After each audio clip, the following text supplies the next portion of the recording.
Yo, what's up? It's your boy, Devin Styles, aka Nerd Boy, aka Dark Skin Pretty Boy, aka Luke Ribcage, aka Stilo Dev, aka Devin Zoolander, coming all the way live from my domicile. And I'm so happy to be with you right now because I just watched Malcolm and Marie on Netflix, starring John David Washington, aka Denzel's son, and Zendaya. One name, no last name required. And I have so many thoughts on this movie, but without further ado, let me just get right into it. First of all, I gotta say that I still don't really know what the term solipsistic means. If somebody could explain that to me, I would greatly appreciate it, because when I first heard that word, I heard it when Frank Ocean said it on Caught in Their Eyes, or whatever that song is called that he has with Jay-Z off the 444 album with the Nina Simone sample. And he said solipsistic, and I'm like, what does this word mean? So I started to look it up, and what I found is that solipsism is I am the only mind that exists. My mental states are the only mental states. So essentially, it's just extreme egocentrism. And Zendaya, or I should say Marie, says that about Malcolm in the movie, talks about how he's solipsistic. And when she said it, I was just like, wow, these writers are just on a different level if they're just going to be casually throwing words like that into a movie. Let me not get too caught up in the vocabulary, because I took the SATs, I did all right. I took the GRE, I did all right, but still, it's just kind of crazy that they would put solipsistic in a movie. But look, this is black excellence right here. Not to say that black excellence is only using big words, but I did appreciate the big words. They shot the movie, it was black and white. And that was an adjustment for me, because in all the movies that I watch, for the most part, they all are in color. So to see this one in black and white, it reminded me of Spike Lee when he did She's Gotta Have It back in the 80s. And I have to say that it was just beautifully shot. Like the cinematography, the way that they captured everything, I kind of got like Quentin Tarantino vibes with it, mixed with some Spike Lee, with the blackness, and it was just really well shot. The soundtrack is just fire. The movie kicks off with Down and Out in New York City by James Brown and John David Washington. Like, that's just that blackness right there. Like when Malcolm comes on the scene and I'm a down and out, dun, dun, dun, down and out in New York City. I gotta listen to that song again because it goes so hard. I forgot who sampled that in hip hop, but it's a really dope track. So Down and Out was definitely tough. There were some other songs that were playing from back in the day, and you could tell that Malcolm, he's an old soul, so that's why they just kept playing that kind of music. And he really wanted to celebrate with Marie because everybody was talking about how much of a genius that he was, but she wasn't feeling it, and she was being passive aggressive. And we finally learned that the reason why she feels this way is because when Malcolm went to give his speech, his thank you speech for everyone that came out to the premiere and making it a success, he forgot to thank Marie for her contributions to the film. And what I learned from watching the movie is that the main character of Malcolm's film, her name is Imani, played by an actress named Taylor, but that character was based heavily on Marie, and Malcolm didn't give her any credit. That was definitely messed up on Malcolm's part. I have to say though, this movie was exhausting just because of how toxic and codependent both parties were to one another.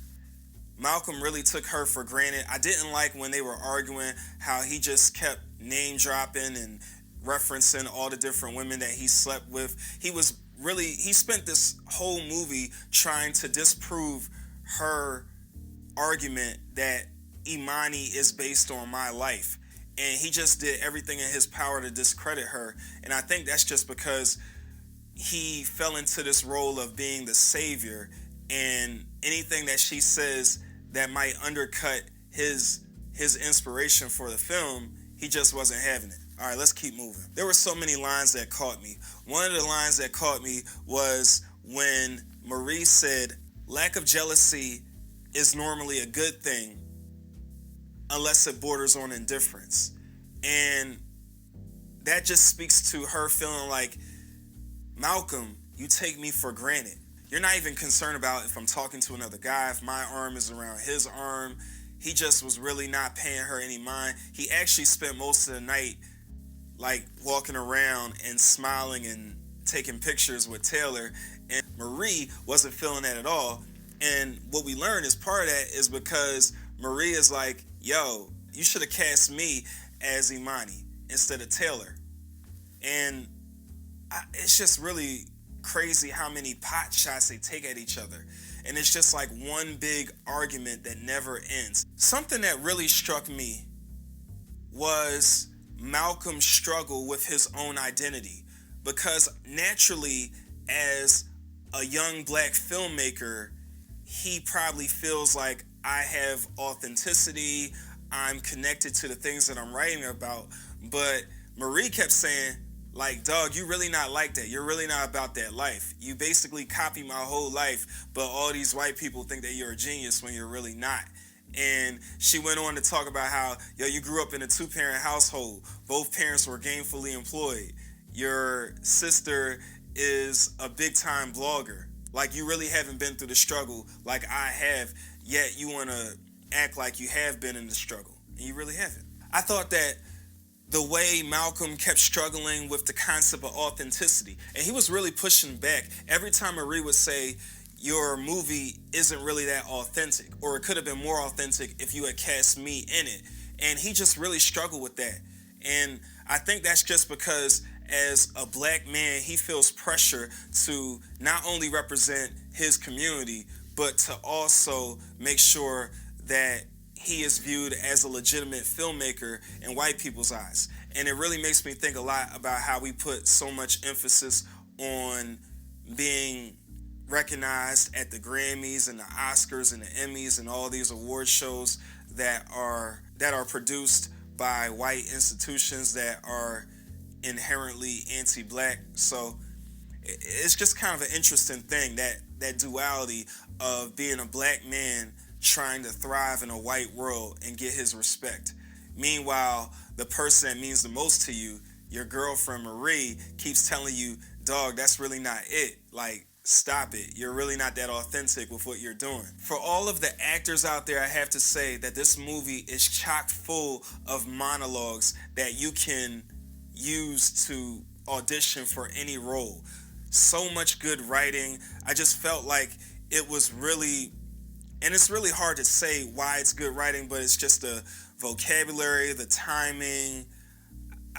It felt right to me. Through the ups and downs of Malcolm and Marie's never-ending fight, we learn that Malcolm has a thing for damaged women. And at one point, he even talks to Marie about, yeah, you think you're the only damaged woman that I've ever dated before? I've dated so many. And he's saying this proudly. And that's also reflected in his film, because the film is basically based on his relationship with Marie, and he just can't help himself. He always wants to save a damsel in distress. And she says, while I appreciate what you did for me, you only did these things because you wanted to use me as your muse for your movie, because you couldn't come up with anything until you met me. Also, I thought it was interesting how Malcolm received a positive review from a white LA Times movie critic, but he still couldn't be happy with that because he didn't like how she pointed out, she critiqued his film, and she said, you subverted the white savior narrative, but you still perpetuated the male savior narrative.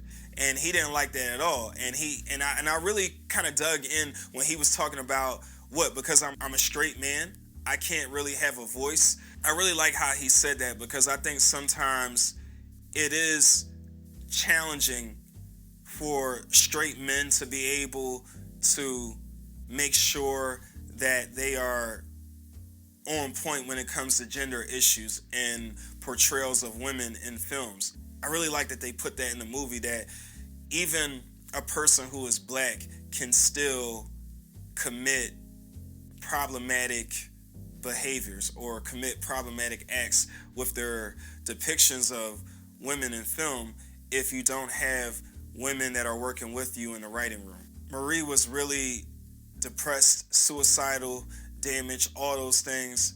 I gotta admit this the part where she had the knife and I thought she was going to either cut herself or cut him if he didn't give her the pills that she was asking for. And then she said, and scene. I was like so shocked because I really thought that she was going to do something drastic when in reality she was just trying to prove to him that, yo, I got what it takes to be an actor, but you overlooked me, and that's why your film wasn't as hot as it could have been. This movie focused a lot on self-sabotage, which is something that I know all too well about because sometimes when I'm going through my own painful experiences, I want to be in control of my pain. That way, at least I can have some semblance of power. And that's really a bad place to be in, but I've been in that place way too many times. I'm working on it, but just like Marie and Malcolm, or specifically Marie, self-sabotage is not an easy habit to break. I liked how Marie pointed out that Malcolm has a lack of curiosity about things, about his relationship with Marie, about being able to not just rely on Marie to give him material, but to actually talk to people that he wants to represent in film. So not just writing about the hood, but going to the hood to talk to people to see what it's really like, since he can't relate to that. Overall, I did like the movie. At times I thought it was over the top, but I understand that when you only have two actors in the whole film, and I've never watched a film where there are only two actors and they never leave the house really. Like, I've never seen that before. So I really appreciate being able to watch this movie.